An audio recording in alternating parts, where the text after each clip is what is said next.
তো বন্ধুরা আজকে হচ্ছে সামার হেয়ার গ্রো সিরিজের ডে 2। তো ফার্স্টে সকালে উঠে যে হেয়ার ক্যাপটা পরেছিলাম ওটা খুলে ব্রেডগুলোকে খুলে ফার্স্টে তোমরা হেয়ারটা কম করে নেবে, যেভাবে আমিও করছি। তাহলে যে সারাদিন আমরা কাজ করি তাতে আর চুল নষ্ট হয় না। হেয়ারটাকে একটা বান বানিয়ে রেখে দিলে ঠিকঠাকভাবে থাকে আর কি। তো আজকে হচ্ছে আমি চুলে হেয়ার টোনার অ্যাপ্লাই করব। তো এটা হচ্ছে তোমরা বাড়ির মধ্যেই পেয়ে যাবে, কোনো টাকা পয়সা লাগবে না কেনার জন্য। তো রাত্রে তোমরা একটুখানি চাল ভিজিয়ে রাখবে, আর 24 ঘন্টা মানে রাত্রে ভিজিয়ে রাখা যে চালের জলটা সকালে একটা স্প্রে বোতলে ভরে তারপরে তোমরা তোমাদের যে স্ক্যাল্প ওখানে অ্যাপ্লাই করবে। দেখবে এটাতে অনেক ভালো রেজাল্ট দেয়।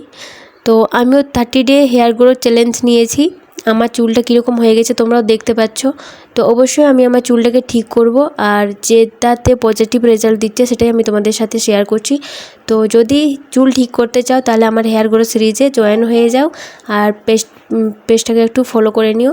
আর এরকম একটা বান বানিয়ে রেখে দিয়ে তারপরে ছেড়ে দিয়ে তোমরা শ্যাম্পু করতে পারো বা নর্মাল রেখে দিতে পারো, কিন্তু ভিজা চুলে কিন্তু বান করবে না, ঠিক আছে? চুলটাকে শুকিয়ে তারপরে একটা বান বানিয়ে নেবে।